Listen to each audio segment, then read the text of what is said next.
We have only to enlarge our conception of causality, to excuse everything and forgive all. Now, let me just state one little thought from Scripture first, before we unfold it. As we are told in the 25th chapter of Genesis, in your limbs lie nations twain, rival races from their birth. One, the mastery will gain, the younger or the elder reign. The first one is the sense man. I'm now looking at this room and all within it, and that is the sense man. My normal apprehension of corporeal objects, just like this room and the contents, I call sense perceived. That which is not present, and yet I perceive it, I call that imagination. That is destined to rule. That is the second man, the Lord from heaven. The first man is of the earth, a man of dust. The second is from heaven. So here we are in this world, and this is the world of this dual state within every child born of woman. And so we have the physical man, the man of dust, and then we have the spiritual man, the man of imagination. That is the immortal man. When I see this picture of the duality of man and how all things are created by this hidden man, I forgive everything in this world that the physical man does for the physical man is only a state. One being is playing all the parts. The part played by the thief is the same being playing the part of the judge who judges the thief. The part who is the murderer and the murdered, he's a part, but the being within, he's one. Now, let me explain it first in the beginning with a simple story. About 8 years ago, I was in New York for a month, and two of my brothers, Victor and Lawrence, came up and spent 2 weeks with me in New York City. They're checked into the same hotel. They wanted to see everything they could within 2 weeks, and I brought them to 14 shows. And sometimes they went even to an afternoon show. They wanted to see everything in the crowded 2 weeks. But the one thing my brother Lawrence wanted to see was the new presentation of Aida. Well, the papers say it was sold out from the very moment that it was announced. Same music naturally, the same score, but new scenery, something new about it. Now, this captured the imagination of all opera lovers, and they all wanted to see Aida. The one thing he wanted to see was Aida, but the papers had huge big ads. Not one seat is available. Come down and buy a seat for the other shows. And this was the old opera house around 40th Street and Broadway. It ran from Broadway through 7th Avenue, the old Metropolitan. So, this morning we set out, and I said, it doesn't really matter, let us go. We have to go down and have lunch anyway. We will go and just see. We got there, and these huge big signs on the outside. No seats for Aida available, and they were plastered all over the Metropolitan. I went in, and there were 3 lines leading towards the 3 windows selling tickets for the entire season, and there was no seat for Aida. I got into the first line. It was a very long line. Then I saw the 3rd line from me moving more rapidly than the first and the second. So I moved over to that line. Then we all moved rapidly forward. As we got to the window, and seemingly no hope of getting tickets, but before I left my hotel room, I simply assumed that I had the tickets for my 2 brothers. I didn't want to go. They wanted to see it, so I assumed that I gave them the tickets. I got into this line. We moved rapidly towards the window. As we got there to the window, a tall blond man, he must have been about 6'4", stretched his hand up over my head and diverted the ticket seller as he asked a question while one in front of me is buying seats, not for Aida, because that's completely sold out. He is buying 2 other seats for some other opera. Then he departed after he diverted the man's attention. This man pushed on some bills under the window. And then, as the teller looked at the money, and this man is at the door now, the tall blonde fellow, and he's given this man the ticket. And then suddenly he said, "For he only gave me $3. He should have given me," and he mentioned the money he should have given. At that, he was bewildered. The teller was bewildered. I turned around and I screamed at that tall blonde. I said, "Sir!" I screamed so loudly he couldn't stop. But the attendant, he turned around. I said, "Come back here. You're wanted." He came back like a little child being led by the nose. He came back and he said, "What's wrong?" And the man said, "This is all that he gave me. 2 $1 bills. Said, "Oh, no, he didn't. He gave you 2 10s. Then I said, "No, you didn't. I was standing right here. I saw what you did. You gave him 2 $1 bills. That's all that you gave him." The man was flabbergasted. He was so completely dumbfounded, he didn't know what to do. I said, "I am standing here. I saw exactly what was done."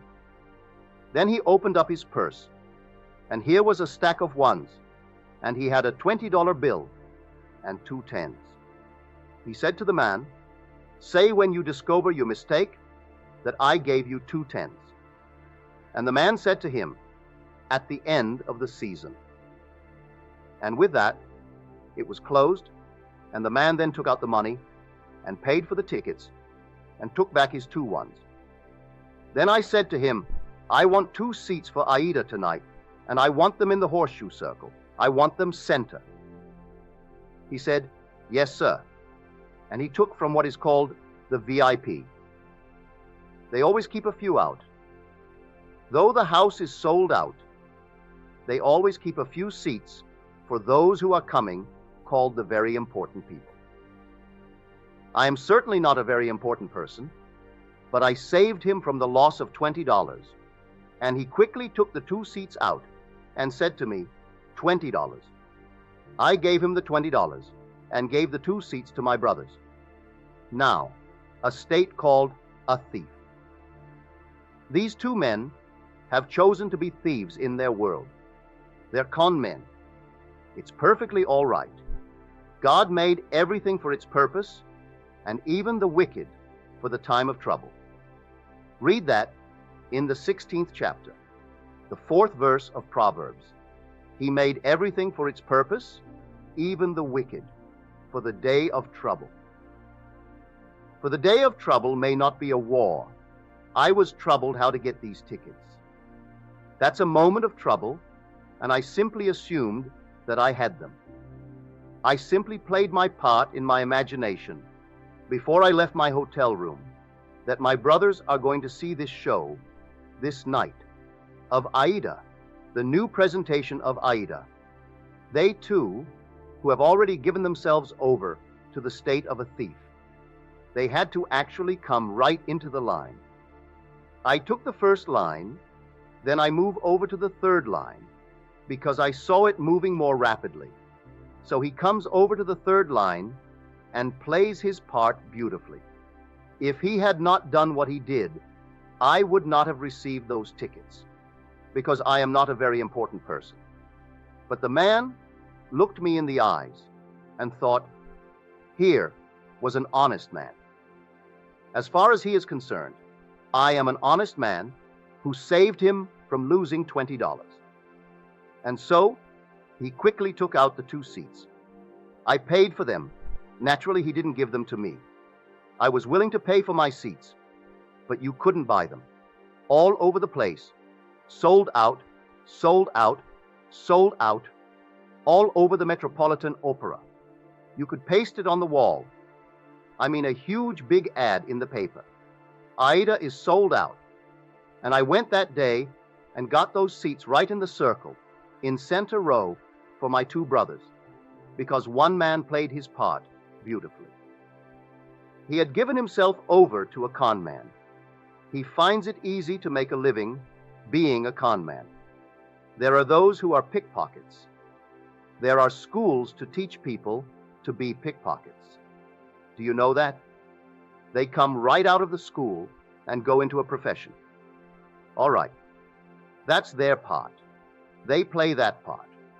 Now, you play your part beautifully, and one of them can be instrumental in getting you what you want in this world. So, I wanted 2 seats for Aida. Were it not for a con man in that world, I would not have had those 2 seats. So, he comes into the line.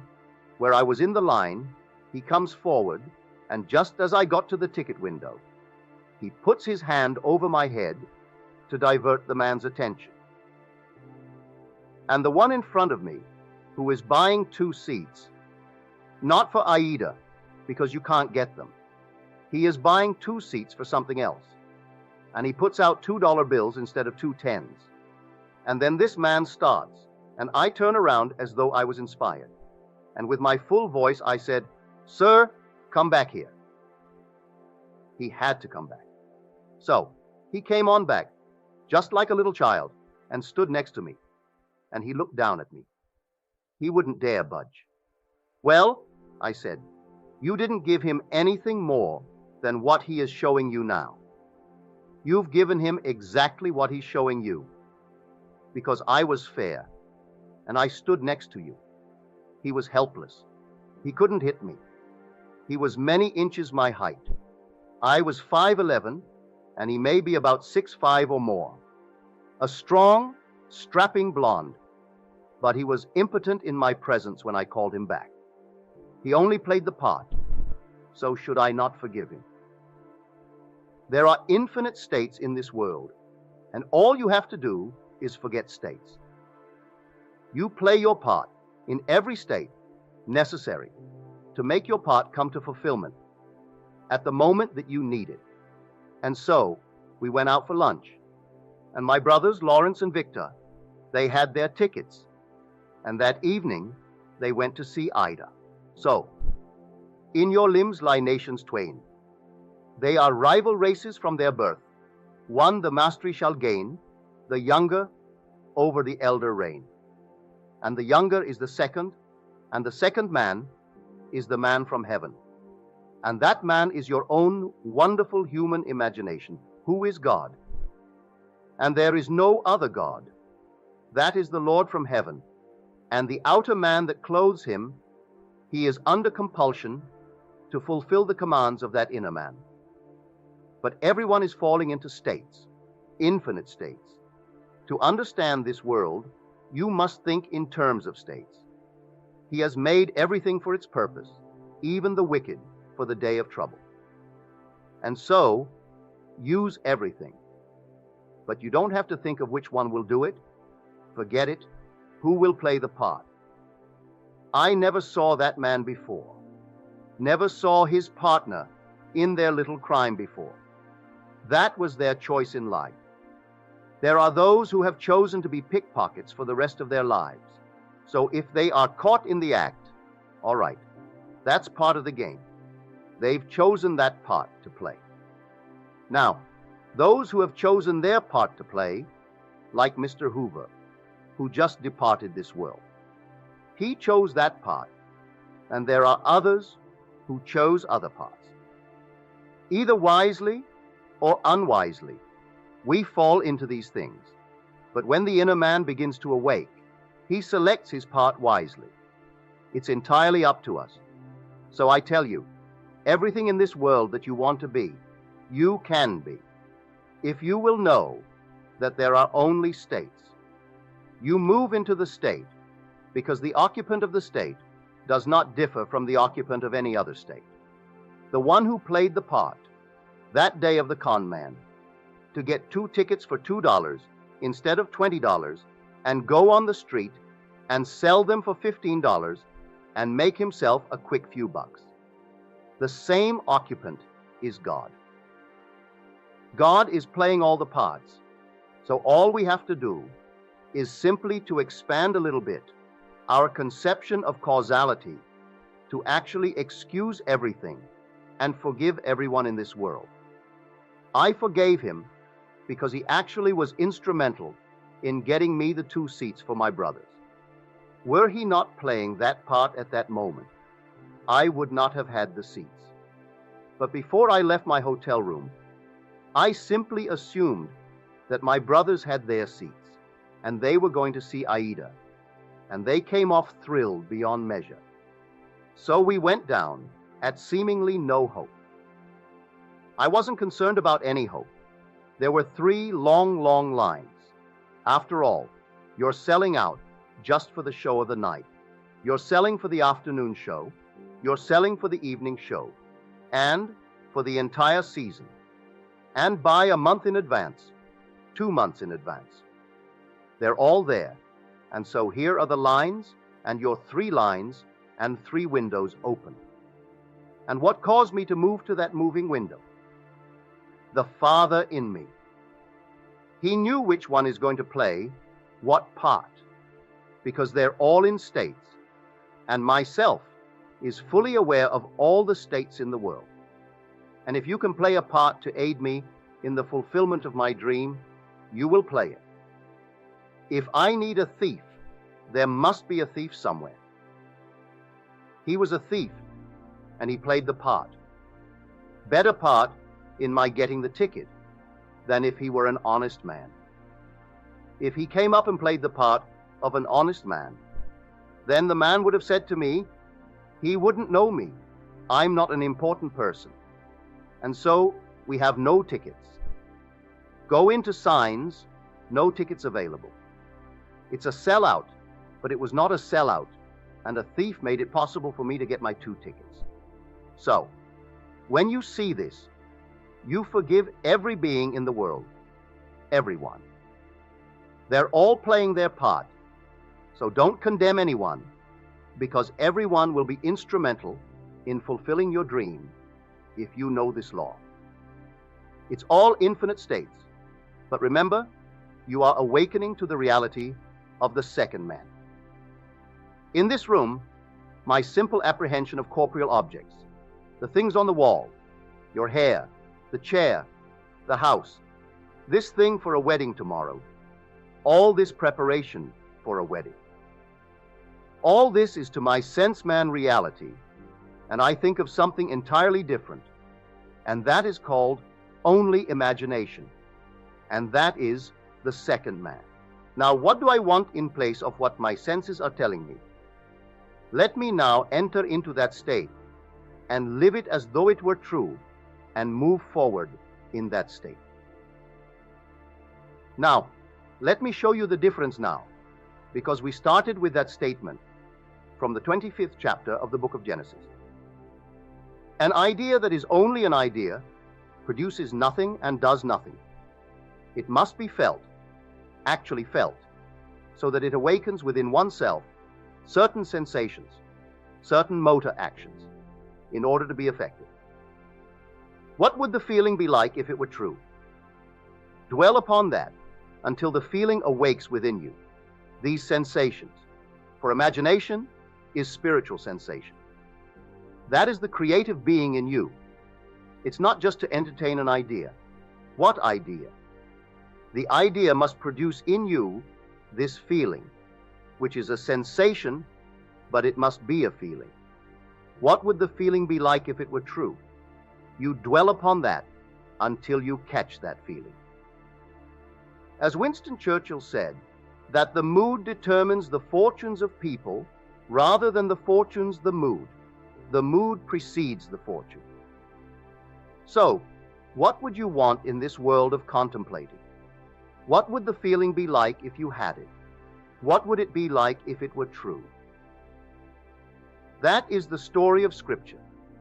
If I could only feel that I am already the man that I want to be, that I'm already the woman that I want to be, and feeling, then it's not only an idea, which as an idea without feeling will produce nothing. Now, it has everything, because in this story, he says to the second man, "Come close, my son, that I may feel you." The secret is in the feeling. So, he's always out.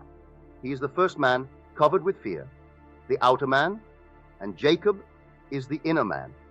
the man of imagination who is hairless. It isn't two little boys. These are only symbols. It's all in man, so come close, my son, that I may feel you. So he comes close and deceives his father through feeling. So the father feels, and he feels them just to be externally real. You can do it. There is no flower in your hand, but you can feel the soft velvet feeling of a rose. You can smell a rose, though it's not physically present. Try it. Try all these things with the inner man. And when you can actually feel it, so that you raise your imagination to the point of sensation, to vision, then the whole thing is done.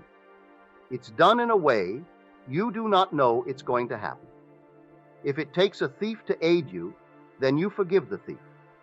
Should I not forgive that man who tried to rob that teller of $20 when he did for me what no one else could do? I could go to all the brokers in New York City, and they couldn't get me 2 seats. I could go to anyone, and they couldn't get me 2 seats for my 2 brothers, and I wanted them to have the joy of seeing the new presentation of Aida. So I went myself, prepared in my imagination that I had 2 seats. And it took a thief to be instrumental in getting me the seats. Should I not forgive him for the part he played? He went to the door, this tall giant of a man. He looked back at me, but he wouldn't have the courage to come up and slap me. There was something in me that dwarfed him in his own mind's eye. So in spite of his height and his bigness and his strength, he couldn't dare strike me, for I was speaking from a different level of consciousness altogether. So I didn't condemn him. He played the part he had to play, and by playing it, I got the seats. So all we have to do is simply to widen, just widen a little bit, our conception of causality, to actually forgive all in the world, to excuse everything in the world. They're playing their part. So tonight, you want a bigger job, you want more money in this world, you want, and you name it. Well, it may be a thief who is going to aid you into getting, without knowing, he is doing it. Don't judge him, don't condemn him, just simply, you go forward knowing that I have ways and means that the physical man knows not of. My ways, the inner man's ways, are past finding out, and you simply go forward in the assumption that you have already achieved what now is only a wish, as far as the world is concerned, but you enter into the wish as though the wish is already fulfilled. So, what would the feeling be like? Come near, my son, that I may feel you. And so he comes close. He said, come nearer, my son. Then he said to him, you know, your voice is the voice of Jacob, but your hands, your neck, and your scent, you have the feel of my son, Esau. Esau is the outer world, so he gives emphasis to feeling. It transcends the voice. The voice was Jacob's, but the feeling, that touch, was that of an external world. He could feel the external world. It was a self-deception. He saved himself into believing that what he desired, he had. It's not 2 little boys born of woman. All this is parable. The whole story of the Bible is all parabolic, telling stories that unless you have the depth to understand it, well then, you'll never really. But me, I say you will. Eventually you will. And you certainly do understand it now. So tonight is a practical night. Do you know this night what you want, really what you want? Well, if you do the same thing I did in getting the 2 seats. Do what I did when I was locked out completely from marrying the girl I wanted to marry. I simply assumed that she slept here. I slept here. And I went sound asleep. And in 1 week, my wife did an act, which certainly I must forgive in the eyes of the world. She is condemned for taking what she did not pay for. And yet because of that act, I got my freedom. then who is the culprit? Am I not? If there's any culprit, I am. If there's any culprit in this world, it is God. There is nothing but God. God is doing all in this world. He created everything in this world. And so I fit in me. He is the second man. And the second man is my imagination. And that is God. For man is all imagination, and God is man, and exists in us, and we in him. The eternal body of man is the imagination, and that is God himself. Well, if I, in my imagination, slept as though I am happily married to a girl that the laws of New York State said I could never get because of my entanglement with my first wife, and in 1 week she performed an act which was judged harshly by society, and yet she was the instrument of my getting my freedom to marry the girl who now is the mother of my daughter. How can I blame her to perform that act? She was in a state, and who did it? I did it. I did it by simply assuming that I was free and happily married to a girl that the state of New York said I could never marry because of these ancient laws that restricted my desire to get freedom in that state. So, you'll forgive everyone in this world for all playing their parts. In my own case, I have seen thieves. I have seen all kinds of people play their part. They were instruments in the fulfillment of my desire. So how can I ever condemn all?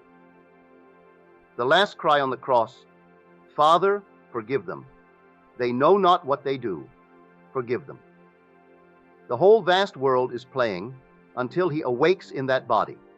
He is playing the part, and he plays it automatically, unwittingly, for one who was awake, who knows exactly what he's doing. And so they all play their parts, for God in everyone is the same God. There aren't two gods. There's only one God, and that God is your own wonderful human imagination. When you say, I am, that's God.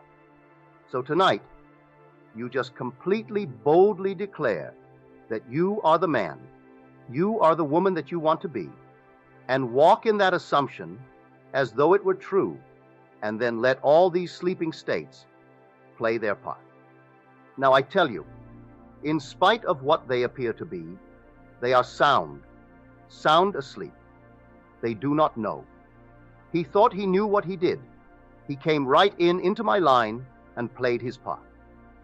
I could have remained on the first line and waited and waited and waited, and no one would have played their part there. I moved over to the moving line, and here he comes. And so how could I ever condemn him? How could I ever, in any way, feel other than thankful? I would say to him, thank you because you played the part you had to play. Like a play, so someone comes in on the play. The curtain goes up, and here comes the monster, and he plays it beautifully. And the audience hisses and condemns him. If there's any condemnation of the part, where is the author?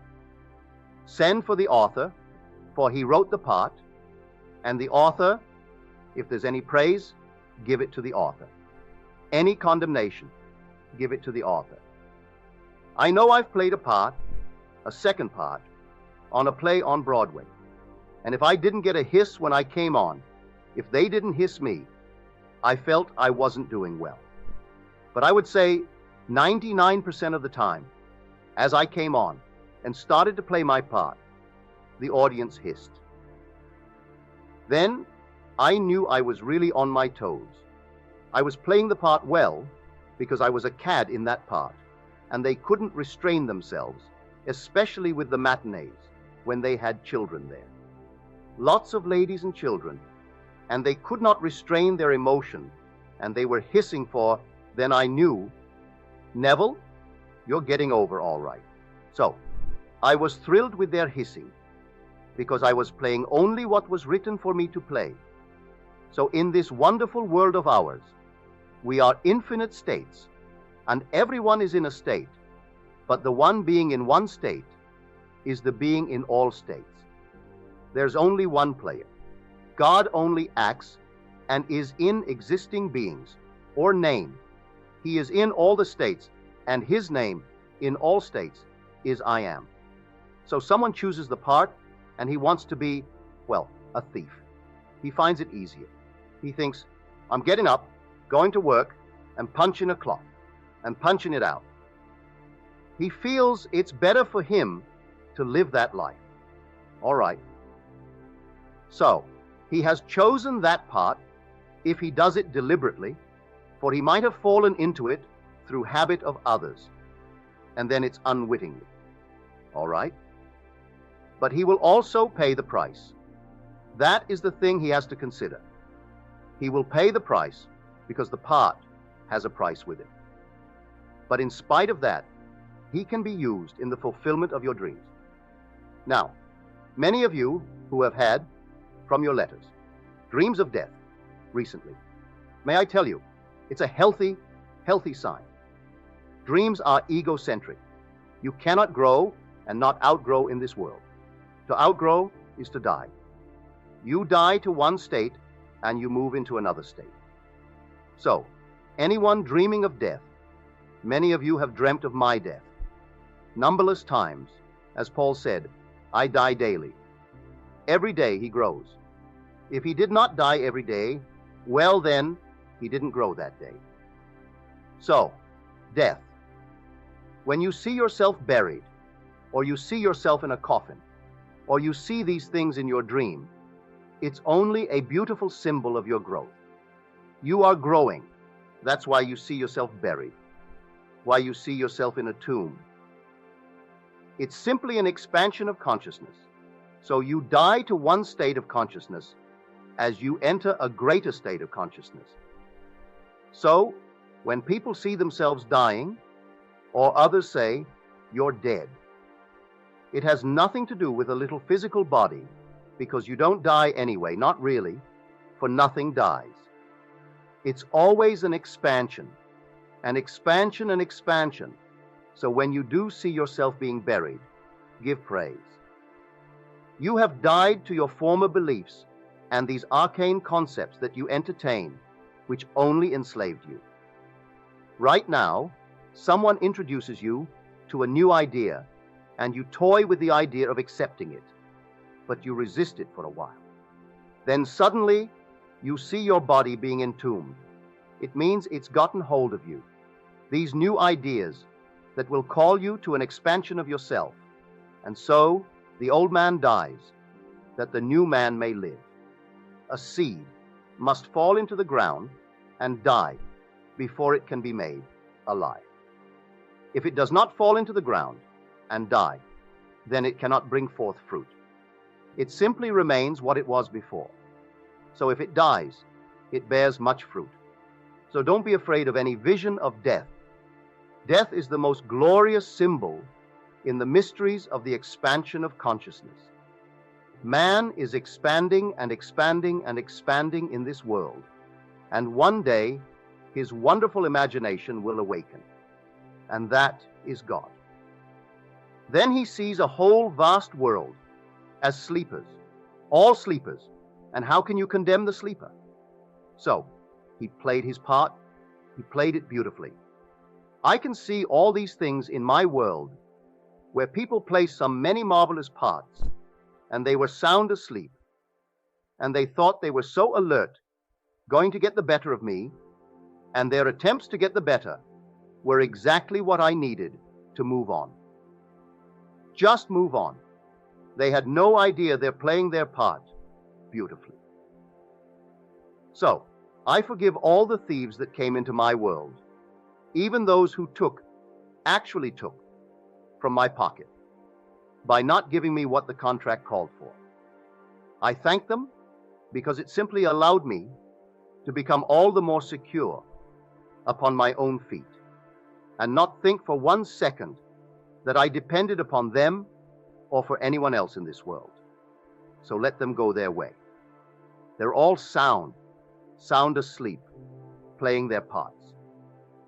But this thing that happened, I would say about 7-8 years ago, it was so forceful in my mind. My brothers thought that I was very courageous with this giant over my head to do what I did. It wasn't any courage. At that moment, I saw what he did. And when I said to him, "You didn't do it at all. I saw what you did. You stopped $2 there, and there they are." You didn't give him any $10 bills.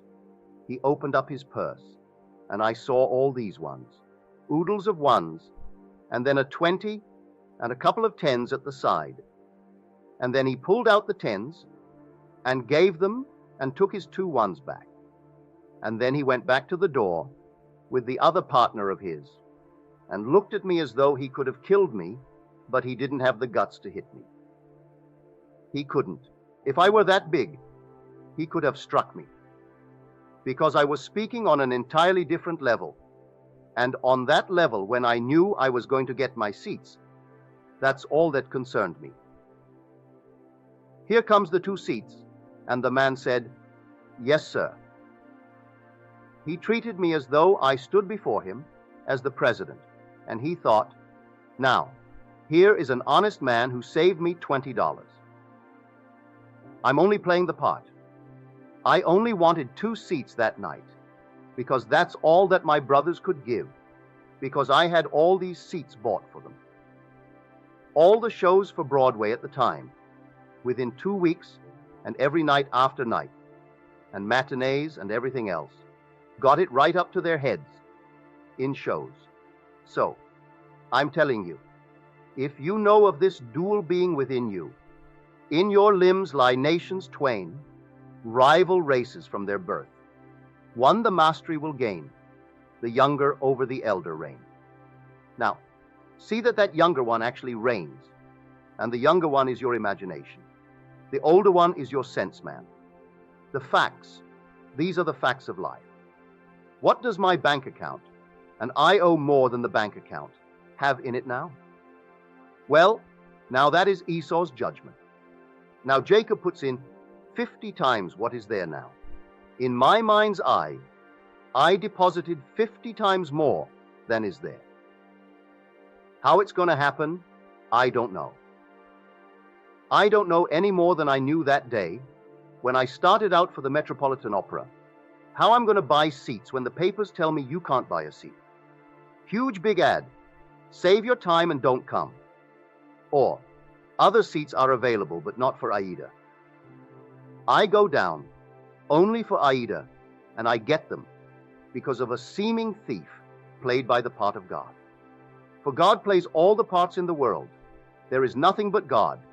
And say, "I am." That's God. That is the Lord Jesus within you. That is your immortal being that cannot die. He cannot die. That is your eternal self when you say, "I am." Imagination is not some vague essence. It is a body, a reality, an infinite body that is so perfect when it's awakened that in its presence everything is made perfect. But while it is awakening, it exercises that power and draws into its world everyone that can play their part for its fulfillment of its dream. So here I hope you heard it clearly. I hope I made it as clear as I can, because tonight should be a very practical night, that you will go out knowing who you are. You're a dual being. But the first man is of the dust, and to dust he returns. That is the man of earth. The second man is the Lord from heaven, and he cannot die. That's your own wonderful human imagination. It cannot die, but it sleeps. It sleeps embodied in this tomb, and one day it will awaken. As I've told you in the past, the symbolism of Scripture will surround you. It's perfect. It is true. Everything told to you in Scripture as to his birth, you are going to experience, and then your imagination awakens. And you trust no one but it, only this being within you, do you really worship. Let them give all the medals and all the honors to this, that, and the other, to the little earthly man. It doesn't interest you